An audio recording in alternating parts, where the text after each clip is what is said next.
এমনকি শুধু তাই নয়, ওই আইয়ামে জাহিলিয়াতের যুগে খানায়ে কাবা শরীফের মধ্যে 360টা বুত রেখে দিয়েছিলেন, যার নাম দিয়েছিলেন লাত বানু মানাত উজ্জা, পানির খোদা, হাওয়ার খোদা ইত্যাদি ইত্যাদি নাম দিয়েছিলেন।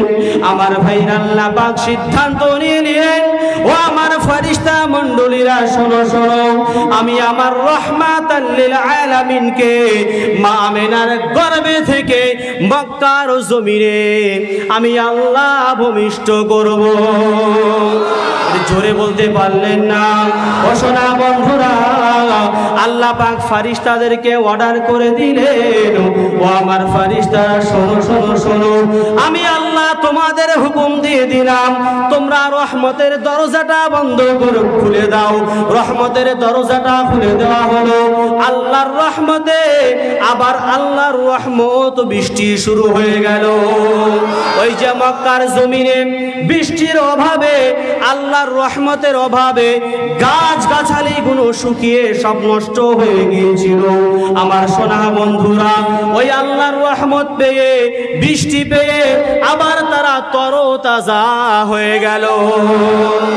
জোরে বলতে পারলেন না? আল্লাহ সুবহানাহু ওয়া তাআলা সেই সময় মক্কার জমিন থেকে সে সমস্ত নোংরাগুলো ছিল, যে সমস্ত খুনি ছিল বা সে সমস্ত অন্যায় কাজগুলো ছিল, আমার রসুল আসার পরে মক্কাটা আলোয় আলোকিত হয়ে গেছেন। জোরে বলুন না সুবহানাল্লাহ। তাই কবি তিনি কবির ভাষায় বলছেন, নূর নবীজির নূরের চরণ লাগলো যেদিন মদিনায়, লাগলো যেদিন মদিনায়, নূর নবীজির নূরের চরণ লাগলো যেদিন মদিনায়, লাগলো যেদিন মদিনায়, মদিনার ওই লাকাব সেদিন লেগেছে মদিনার গায়। আর একটু জোরে বলুন। তাই বোঝা গেল কি, যে আমার রসুল মক্কার জমিনে আসার পরে আল্লাহ পাক যত রহমত ছিল, যত শান্তি ছিল, মক্কাবাসীরা পেয়ে গেল। জোরে বলুন না সুবহানাল্লাহ। এই কবি তিনি কবির ভাষায় বলছেন, নূর নবীজির নূরের চরণ লাগলো যেদিন মদিনায়, লাগলো যেদিন মদিনায়, মদিনার ওই লাকাব সেদিন লেগেছে মদিনার গায়। কল্যাণ করো ইসলামী দেশ, নূরানি তার পরিবেশ, কল্যাণ করো ইসলামী দেশ, নূরানি তার পরিবেশ, মদিনায় মনোয়ারা নূরে নবী নূরের দেশ, মদিনায় মনোয়ারা নূরে নবী নূরের দেশ। নূর নবীজির দুই কন্যা সাদেকান আর হযরত উসমান, নূর নবীজির দুই কন্যা সাদেকান আর হযরত উসমান, দুই নূরেরই লাকাব পেয়ে হলো তিনি জুন্নুরাইন। কল্যাণ করো ইসলামী দেশ, নূরানি তার পরিবেশ, কল্যাণ করো ইসলামী দেশ, নূরানি তার পরিবেশ, মদিনায় মনোয়ারা নূরে নবী নূরের দেশ, মদিনায় মনোয়ারা নূরে নবী নূরের দেশ। আল কোরআনের পেরাক নূর, আল কোরআনের বাহক নূর, আল কোরআনের পেরাক নূর, আল কোরআনের বাহক নূর, যে পাহাড়ে নাজিল হলো সে পাহাড় জবলে নূর, যে পাহাড়ে নাজিল হলো সে পাহাড় জবলে নূর। নূরে কুরআন নূর নবী মেনে নিলে মানায় বেশ, নূরে কুরআন নূর নবী মেনে নিলে মানায় বেশ, মদিনায় মনোয়ারা নূরে নবী নূরের দেশ, মদিনায় মনোয়ারা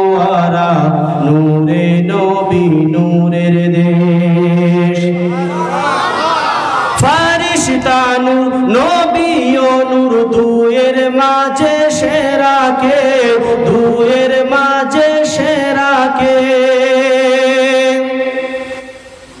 এটা গজল হতে পারে, কিন্তু এর মধ্যে আবার প্রশ্নও জাগবে কি, ফারিস্তা ও নূর, নবী ও নূর, দুইয়ের মাঝে সেরা কে? জোরে বলবেন না? সকলে মিলে বলুন না সুবহানাল্লাহ। ফারিস্তা নূর, নবী ও নূর, দুইয়ের মাঝে সেরা কে, দুইয়ের মাঝের সেরা কে? এ প্রশ্নের উত্তর পাবে নবীজির মেরাজ থেকে। আমার রসুল যখন মেরাজে যান, ফারিস্তা কি বলে চলে, ইয়া রাসূলুল্লাহ আপনি যান, আমার আর যাওয়ার ক্ষমতা নেই। কেন না, আমি গেলে আমার যেটা যতটুকু পাওয়ার আছে, আল্লাহ যতটুকু ক্ষমতা দিয়েছে, আমি পুরে ঝলসে শেষ হয়ে যাব। অতএব ইয়া রাসূলুল্লাহ, ইয়া হাবিবাল্লাহ আপনি যান। তাহলে বোঝা গেল কি, ফারিস্তা ও নূর, নবী ও নূর, দুইয়ের মাঝে সেরা কে? এ প্রশ্নের উত্তরে পেয়ে যাব নবীজির মেরাজ থেকে। জোরে বলুন না সুবহানাল্লাহ। তাই বলছেন ফারিস্তা নূর, নবী ও নূর, দুইয়ের মাঝে সেরা কে, দুইয়ের মাঝে সেরা কে? এ প্রশ্নের উত্তর পাবে নবীজির মেরাজ থেকে। সিদরাতে নবীর শুরু, যেখানে জিবরিলের শেষ। সিদরাতে নবীর শুরু, যেখানে জিবরিলের শেষ। মদিনায় মনোয়ারা, নূরে নবী, নূরের দেশ। মদিনায় মনোয়ারা, নূরে নবী, নূরের দেশ। এক যে আছে নূরের দেশ, নূরের সেথায় নাই গো শেষ। এক যে আছে নূরের দেশ, নূরের সেথায় নাই গো শেষ। মদিনায় মনোয়ারা, নূরে নবী, নূরের দেশ। মদিনায় মনোয়ারা, নূরে নবী, নূরের দেশ। আকারি দরুদ পড়ি, আল্লাহুম্মা সাল্লি ওয়া সাল্লিম বারিক আলা আবদিকা রাসূলিল কারীম রাহমাতাল লিল আলামিন শাফিউল মুসলিমিন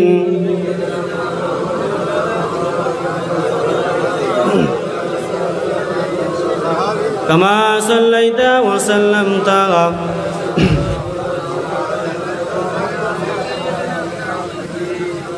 আলহামদুলিল্লাহ, সর্বপ্রথমে সমস্ত প্রশংসা সেই মহান আল্লাহ সুবহানাহু ওয়া তাআলার দরবারে জানাই, যে মহান আল্লাহ পাক আল্লাহ সুবহানাহু ওয়া তাআলা আমাদের সকলকেই ভালোবেসে মোহাব্বত করে এমন একটা সুন্দর মাহফিলে আসার এবং বসার মতো তৌফিক দান করেছে। সেই জন্য আমরা সকলেই জবানটা ছেড়ে দিয়ে সেই মহান আল্লাহর দরবারে শুকরিয়া যাবত করি, বলি আলহামদুলিল্লাহ। তারপরে পরে জানাই অগণিত দরুদ ও সালাম সেই বিশ্ব নেতার প্রতি, সেই বিশ্ব রাসূলের প্রতি, সকলে বলি সাল্লাল্লাহু আলাইহি ওয়াসাল্লাম। ভাই, সর্বপ্রথমে ওয়াজ শুরু করার আগে আমি দুই একটা কথা বলে নিই। দেখুন, আমি তেমন কোনো আলেম নই যে আপনাদের কোরআন ও হাদিসের মাধ্যম দিয়ে বোঝাবো, তেমন কোনো তাফসীর কারিনাওয়ালা আমি নই, তেমন কোনো বক্তাও নই। শুধু হুকুমের পালনের ঊর্ধ্বে দাঁড়তে, হুকুমকে পালন করার উদ্দেশ্যে এই জায়গাতে দাঁড়িয়েছি। যদি আল্লাহ সুবহানাহু ওয়া তাআলা বলার কিছু তৌফিক দান করেন, ইনশাআল্লাহ বলবো। বক্তা এবং শ্রোতা উভয়ে সকলকে আমল করার তৌফিক দান করেন, সকলে বলি আল্লাহুম্মা আমিন। ভাই, পবিত্র কালামুল্লাহ শরীফ থেকে, কোরআনে পাক থেকে একটা আয়াত তেলাওয়াত করেছি। আল্লাহ সুবহানাহু ওয়া তাআলা পবিত্র কোরআনে বলছেন, ওয়া ইন কুনতুম তুহিব্বুনাল্লাহা ফাত্তাবিউনি ইউহিব্বুকুমুল্লাহ। আল্লাহ পাক বলেন যে বান্দা, তোমরা যদি আমাকে ভালোবাসতে চাও, আমাকে মোহাব্বত করতে চাও, ফাত্তাবিউনি ইউহিব্বুকুমুল্লাহ। কি বললেন? একটু আয়াতের দিকে ফলো করবেন। ফাত্তাবিউনি, ফাত্তাবিউ মানে হলো ইত্তেবা করো। তাকে? আমার রাসূলকে। জোরে বলুন না সুবহানাল্লাহ। তাহলে আল্লাহ পাক আয়াতের দৃষ্টান্তে কি বোঝাতে চাইছেন? ওয়া ইন কুনতুম তুহিব্বুনাল্লাহা ফাত্তাবিউনি ইউহিব্বুকুমুল্লাহ। আল্লাহ পাক বলছেন তোমরা আমাকে প্যার করতে চাও, আমাকে ভালোবাসতে চাও, আমাকে মহাব্বত করতে চাও, ফাত্তাবিউনি, আমার রাসূলকে ইত্তেবা করো, ইউহিব্বুকুমুল্লাহ, আমি আল্লাহ আমাকে ভালোবাসতে পারবে। জোরে বলুন না সুবহানাল্লাহ। তাহলে বোঝা গেল কি যে আমার রাসূলকে ইত্তেবা করতে হবে। আমার রাসূলের কথাবার্তা, আমার রাসূলের চলাফেরা, আমার রাসূলের আচরণ, আমার রাসূলের ব্যবহার, আমার রাসূলের প্রতি মহাব্বত, আমার রাসূলের প্রতি ভালোবাসা, আমার রাসূলের প্রতি প্যার আমাদেরকে বেশি বেশি করার দরকার আছে কিনা বলেন? আছে। তাহলে প্রথমে একটা হাদিস আমি বলেছি, আল্লাহ রাসূল বলছেন, একবার দরুদ শরীফ পড়ার দিনই রাস্তা সরে আসেন, আল্লাহুম্মা সাল্লি ওয়া সাল্লিম, সরে আসেন, একটু মেহরবানি করে সরে সরে আসেন। এই পাকাটা ধরে না, পাকা পাকা।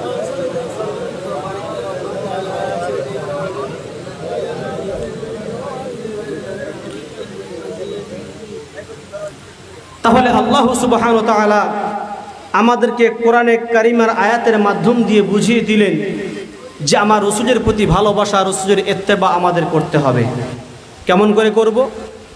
যেমন ভালোবেসেছিলেন হযরতে আবু বকর সিদ্দিক রাদিয়াল্লাহু তাআলা আনহু, যেমন ভালোবেসেছিলেন ওমর ফারুক রাদিয়াল্লাহু তাআলা আনহু, যেমন ভালোবেসেছিলেন হযরতে আলী কারিমুল্লাহ ওয়াজহু, যেমন ভালোবেসেছিলেন হযরতে উসমান গনি রাদিয়াল্লাহু তাআলা আনহু। তানাদের ভালোবাসা আর আমাদের ভালোবাসা কিন্তু এক করা যাবে না বাপ। তারপরে হলেও আমরা সেই নবীর উম্মত, সেই নবীর অনুসারী, সেই নবীর সুন্নাহ মেনে আমরা চলি।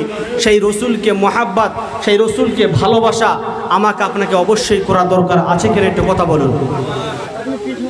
সেই রসুলের ভালোবাসা, সেই রসুলের মহাব্বত আমাকে আপনাকে অবশ্যই করতে হবে। যেমন ভালোবেসেছিলেন হযরতে আবু বকর সিদ্দিক রাদিয়াল্লাহু তাআলা আনহু। একটু টুকটুক করে যদি আলোচনা করা যায় ইনশাআল্লাহ আপনারা আস্তে আস্তে বুঝতে পারবেন। ও ভাইজানেরা, জওয়ান যুবকেরা, ও আমার মুরব্বিয়ানেরা, শুনে রেখে দিন বাবা, জেনে রেখে দিন বাবা, বিশ্ব নবী আমার দিন দুনিয়ার বাদশাহ নবী জনাবে মুহাম্মদ রাসূলুল্লাহ সাল্লাল্লাহু তাআলা আলাইহি ওয়াসাল্লাম এক সময় আবু বকরকে ডেকে বলেন, ও বাবা আবু বকর, শোনো শোনো শোনো, আমি রাসূলুল্লাহ জানিয়ে দিলাম, আমি জগৎগুরু জানিয়ে দিলাম, আমি মদিনাওয়ালা জানিয়ে দিলাম, এমন একটা সময় আসবে, এমন একটা দিন আসবে রে বাবা আবু বকর, ওই দিনটা আমাকে এই মক্কা থেকে মদিনায় হিজরত করে চলে যেতে হবে। ও বাবা আবু বকর, শোনো শোনো শোনো, আমি রাসূলুল্লাহ জানিয়ে দিলাম, আমি হাবিবুল্লাহ জানিয়ে দিলাম, ওই দিনে তুমি আমার সঙ্গী হবে, তুমি আমার সাথী হবে বাবা আবু বকর। ও সোনা বন্ধু আমার, আল্লাহ রাসূল, আল্লাহর হাবিব এই কথাটা বলার পরে আল্লাহ রাসূল বিদায় নিয়ে চলে গেলেন। আমার সোনা বন্ধুরা, এই কথাটা বলার পরে মাঝখানে 6 মাস পার হয়ে গেছে। কি বললাম?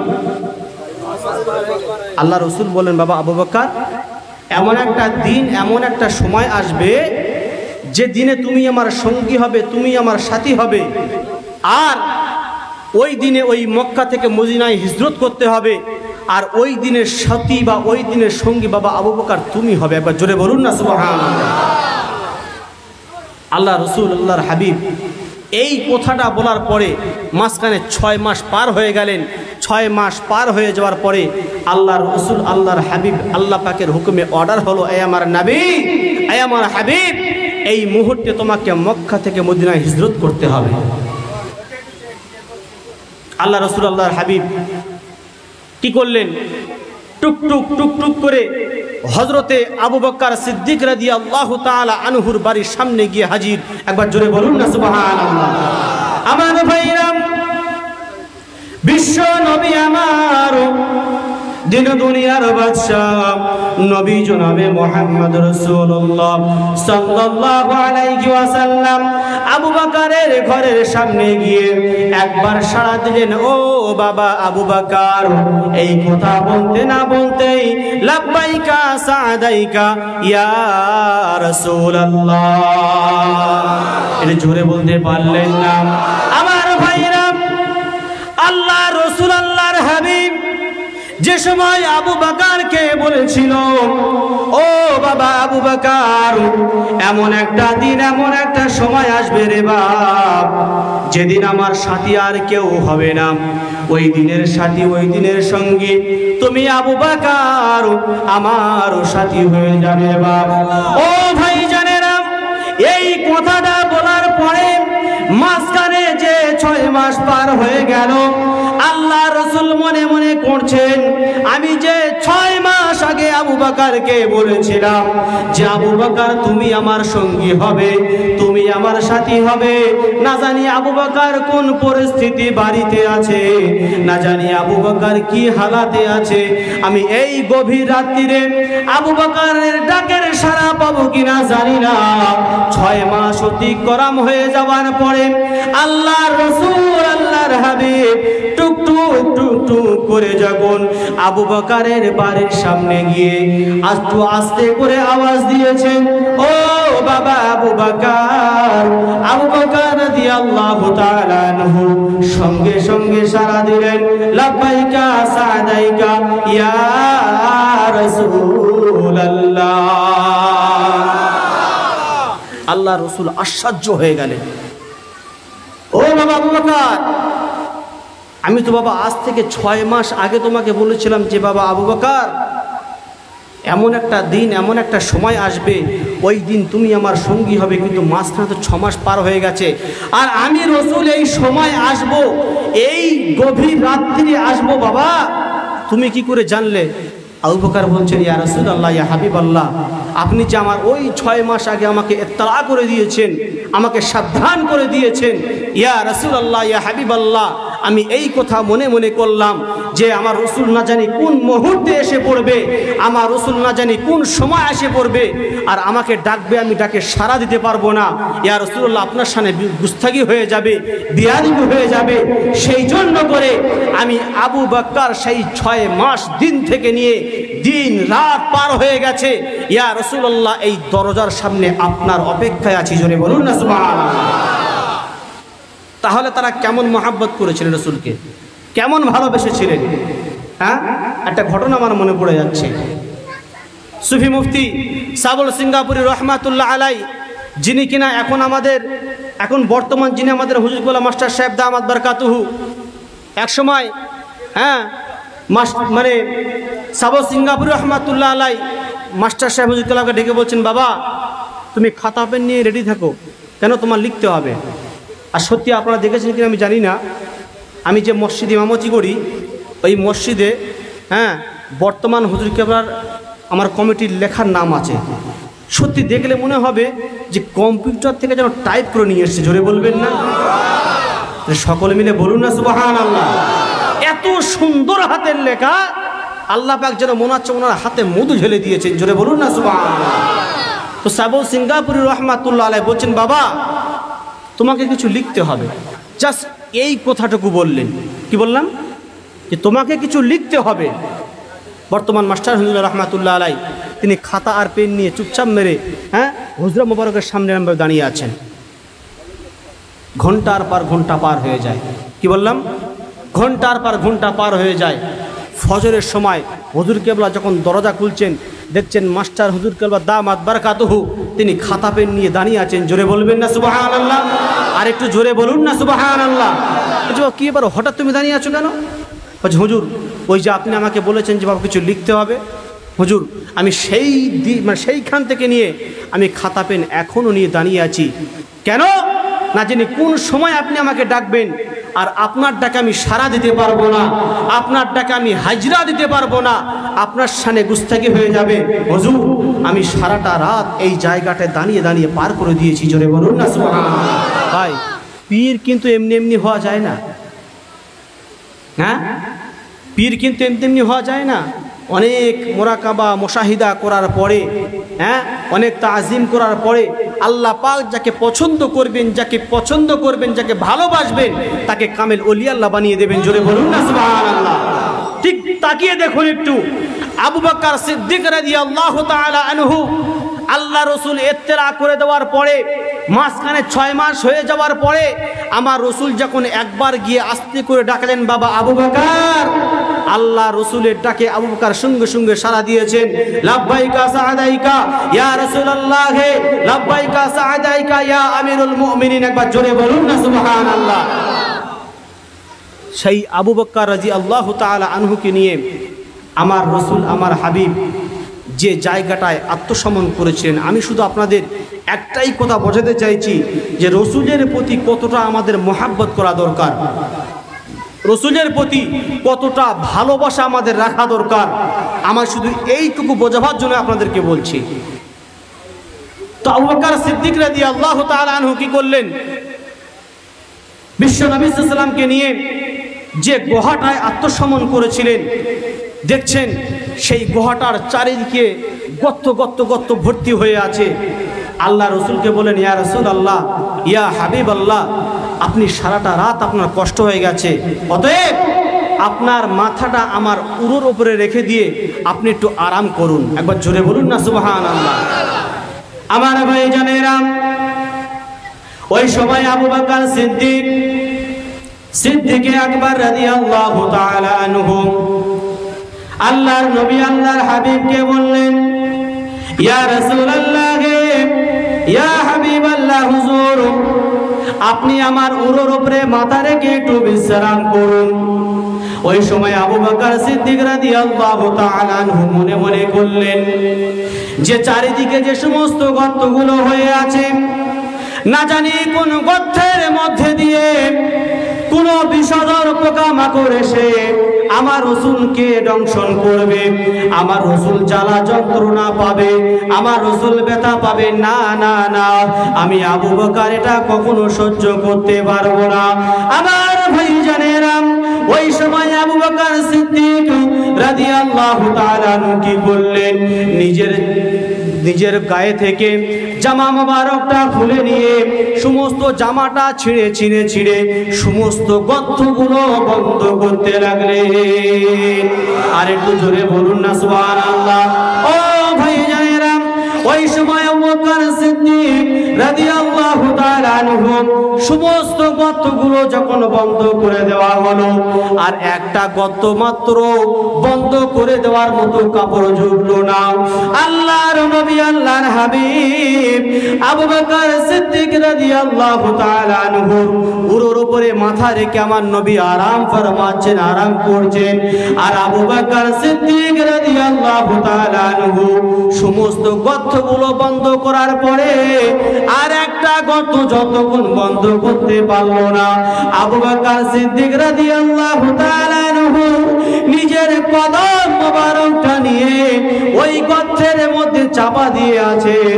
আর আমার রাসূল, আমার হাবিব আবু বকরের উরুর উপরে মাথা রেখে আমার রাসূল তিনি আরাম করছেন। আর একটু জোরে বলুন না সুবহানাল্লাহ। দেখা গেল সেই গর্তের ভেতর থেকে, যে গর্তের মধ্যে আবু বকর সিদ্দিক রাদিয়াল্লাহু তাআলা আনহু কদমটা দিয়ে চাপা রেখেছিল, ওই গর্তের ভেতর থেকে একটা বিষধর সাপ এসে আবু বকরের পায়ে দংশন করে ফেলল।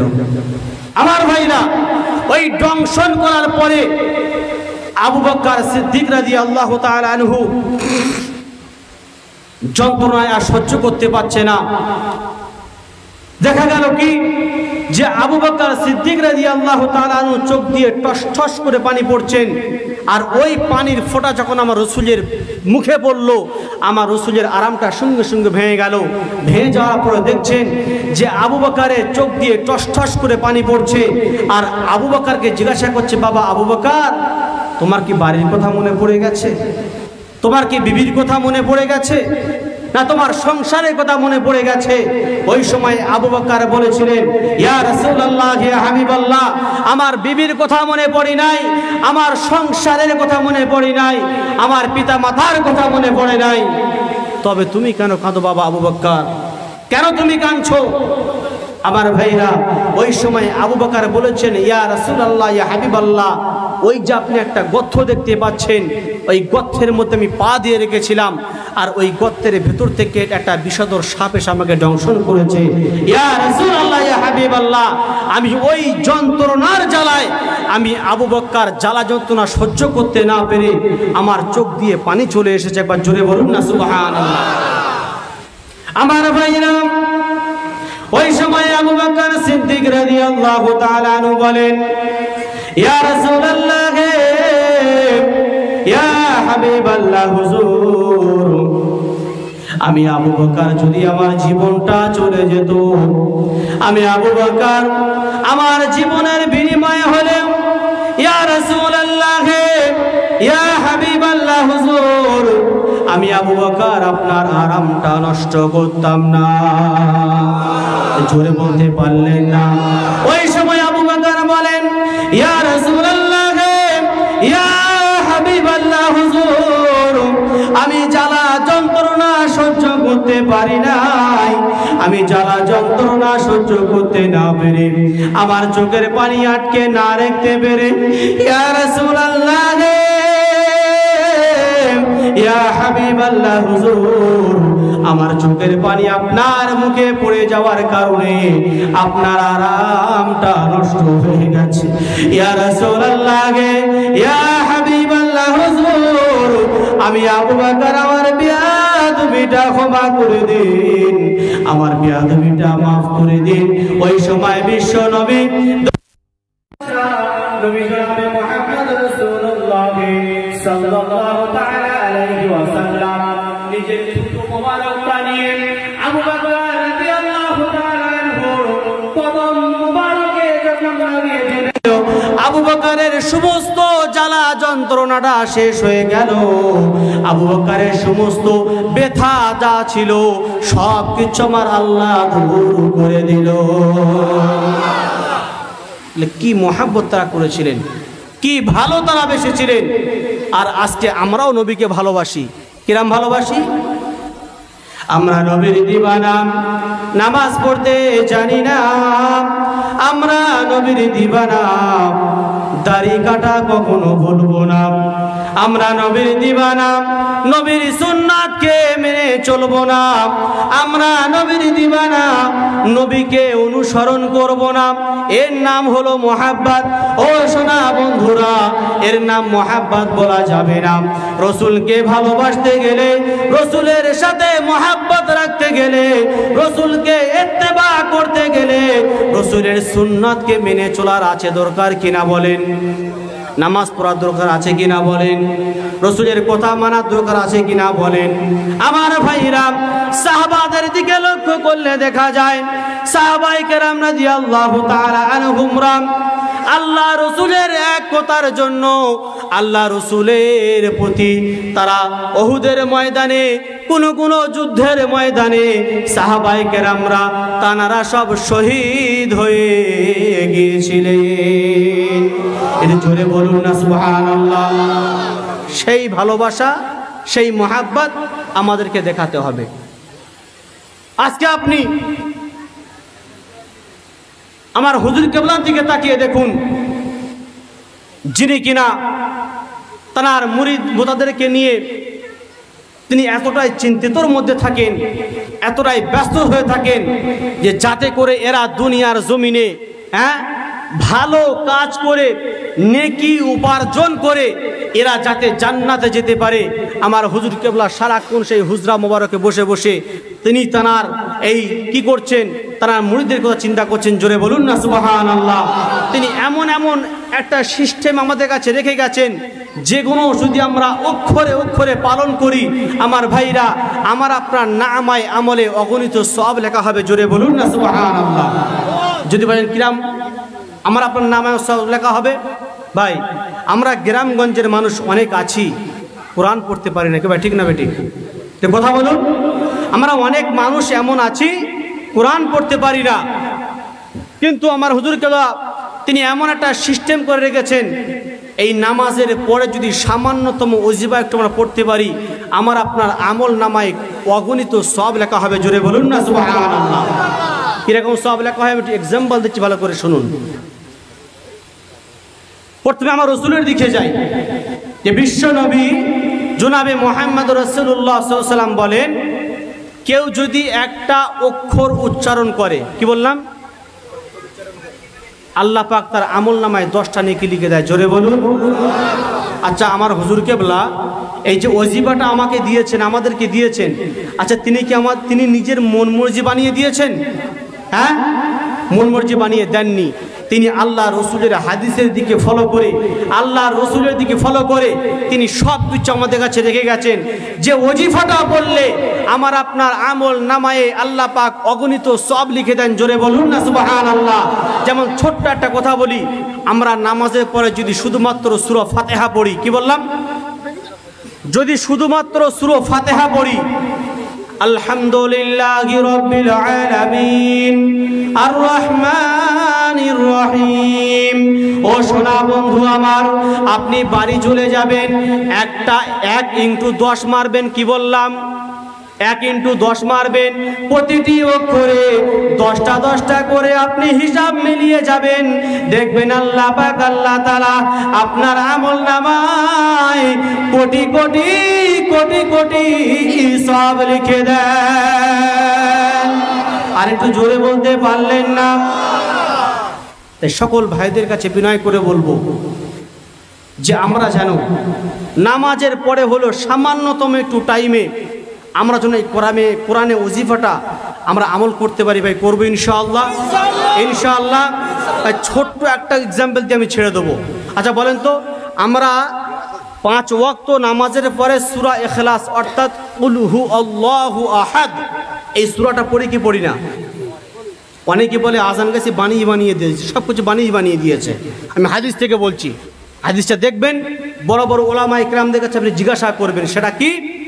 একসময় সাহাবায়ে কেরামরা আল্লাহ রসুলকে প্রশ্ন করছেন, ইয়া রাসূলুল্লাহ, ইয়া হাবিব আল্লাহ, আপনি যে বললেন যে সূরা ইখলাস কেউ যদি 10 বার পাঠ করে আল্লাহ পাক তার জান্নাতে, কোথায় বললাম, সকলে মিলে বলুন, কোথায় বললাম,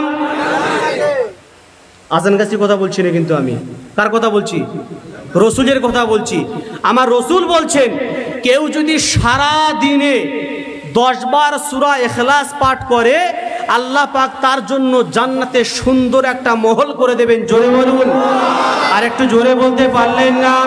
বিশ্ব নবী আরো বলেন, কেউ যদি সারা দিনে ওই সূরা ইখলাস 10 বার যে পাঠ করলো, আর ওই 10 বার পাঠ করার কারণে ওই যে তার জান্নাতে সুন্দর মহল তৈরি করে দেওয়া হলো, ওই মহলটা তার জন্য স্টাম্প মেরে দেওয়া হবে, ওই ঘরটা কেউ কখনো দখল করতে পারবে না। সাহাবায়ে কেরামরা প্রশ্ন করলেন, ইয়া রাসূলুল্লাহ, ইয়া হাবিবাল্লাহ, হুজুর আমরা সারা দিনে যদি 30 বার পাঠ করি তাহলে কি হবে? বিশ্ব নবী বলেন, সারা দিনে 30 বার পাঠ করলে আল্লাহ পাক তোমার জান্নাতে 3টে সুন্দর মহল করে দেবে। আবার প্রশ্ন করলেন, ইয়া রাসূলুল্লাহ, ইয়া হাবিবাল্লাহ, হুজুর সারা দিনে যদি 60 বার পাঠ করি তাহলে কি হবে? আল্লাহ পাক আল্লাহ রসুল বললেন, ওই 10 বার পড়ার বিনিময়ে আল্লাহ পাক আল্লাহ তাআলা একটা করে তোমার জন্য জান্নাতে মহল তৈরি করে দেবেন। আর একটু জোরে বলুন না সুবহানাল্লাহ। সেই জন্য করে সুফি মুফতি আনগাসী রহমাতুল্লাহ আলাই এই সামান্যতম নুরানি কোরআনে ওজিফা আমাদেরকে দিয়েছেন। আচ্ছা বলেন, আমরা ফজরের পরে সূরা ইখলাস কবার পাঠ করি? 15 বার। তাহলে ওখানেই তো আমরা জান্নাতের মহল তৈরি করে ফেলেছি। জোরে বলুন না সুবহানাল্লাহ। সেই জন্য করে আপনাদের কাছে বিনয় করে বলবো, আমরা সকলেই যেন নামাজের পরে সামান্যতম হলে এই নুরানি কোরআনে ওজিফা আমল করবো ইনশাআল্লাহ। আর আমার মুর্শিদ যে কথাটা বলেছেন যে বিনা কাজায় 5 ওয়াক্ত নামাজ এবং নামাজের পরে সামান্যতম ওজিফা আর সাধ্যমতো পরেশগারি, তাকওয়ার হালাল খানা, এই 5টা জিনিস বা 4-5টা জিনিস মেনটেন করে যদি আমরা চলি আর সামান্যতম ঈমান নিয়ে যদি মরতে পারি, ইনশাআল্লাহ আল্লাহ পাক আমাকে আপনাকে জান্নাতবাসী করবেন। জোরে বলুন না সুবহান।